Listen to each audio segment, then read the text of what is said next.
So, just finished up probably 3 days ago or so, Warmind. Wanted to go ahead and touch base before it kind of got out of my mind. This is Destiny 2, okay, 1 year later. Warmind was pretty solid, to be honest with you. It was pretty solid. I think the biggest thing with Warmind was the public event. And they kind of really pushed that and letting you know, hey, this is really cool. Better public events, hey, we have these waves, it's kind of wave based, and every time you complete one, you move on to the next stage, and you complete it and complete it and complete it. But if you fail, that's it. Well, that's a big part of it, I think, and I think that really adds a lot of character to it, and it really makes the grind a lot more interesting, and it pulls a lot of players into it as well. I was in one that I had 6 people. There were 6 of us doing it, and that's kind of like that kind of feels like a norm, like 5 people, 6 people, 4 people, all doing this public event, and it feels heavy. Like there's a lot going on, and without all these people working together on this public event, when there is like a boss coming up or something in that matter, then it feels good. Is there more that they could have done with the public event on this one? Yes, I definitely want to say that the Curse of Osiris one was a little heavier than this one, but there was only one of those, and it was part of the map, which kind of it was kind of like a really diminishing return. It's like, oh, okay, cool. This is the main part of the map. Is this public event? And okay, there's the Infinite Force and stuff like that in there too. But for this it was just like it's an additional on top of the world of Mars, which was really cool. The story yet again did not pull me in whatsoever. And by the way, I'm already 3 missions in, I think, on the new Forsaken, and it's done more to the story than all the way to the first Destiny has. The first Destiny, actually, I had a great time with the first Destiny story. Surprisingly, I was one of the many few.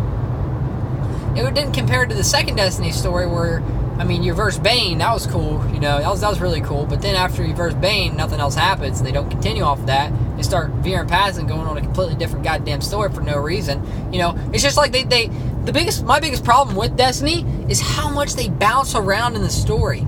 It blows my mind. They do it so often. There's like, oh, okay, the Scorn are here. Now the Forsaken are here. Oh, guess what? The Cabal, yeah, they're gonna be bitches now, and guess what? They're gonna try to destroy the planet or take over the universe or the Milky Way or whatever. I'm just like, it's everywhere, right? It's just everywhere, and they're doing better, I think, of portraying different stories. It's like comic books, really. It kind of feels like comic books.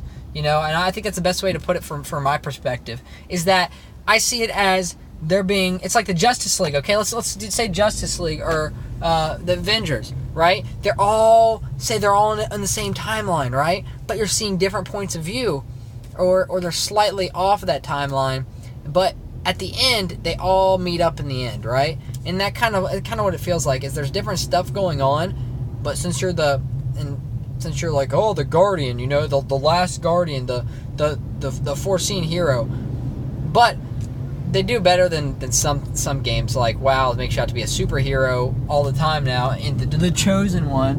And at least in this game, it's like Guardians, together, as in there's more than just one.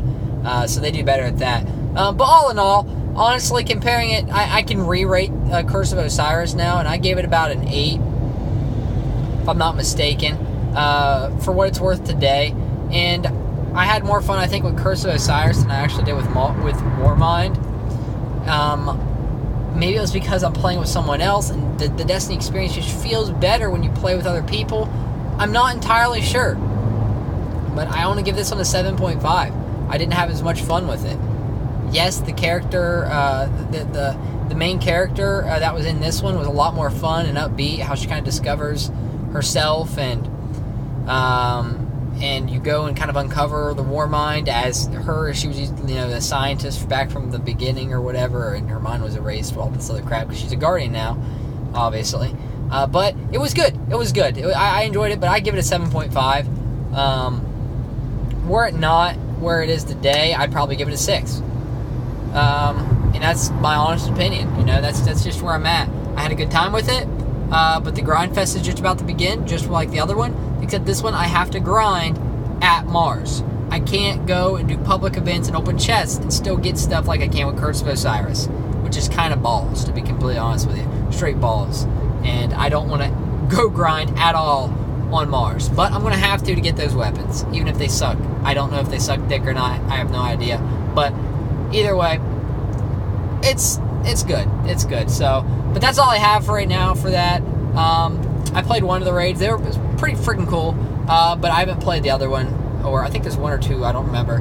But thanks for watching, everybody. Comment, like, subscribe, all that good stuff if you enjoyed it. Because I'm going to post more on Forsaken once I get into it. And by the way, like I said, I've already played the first couple missions of Forsaken, and it's already fantastic. Like I said, thanks again for watching. Until next time, peace.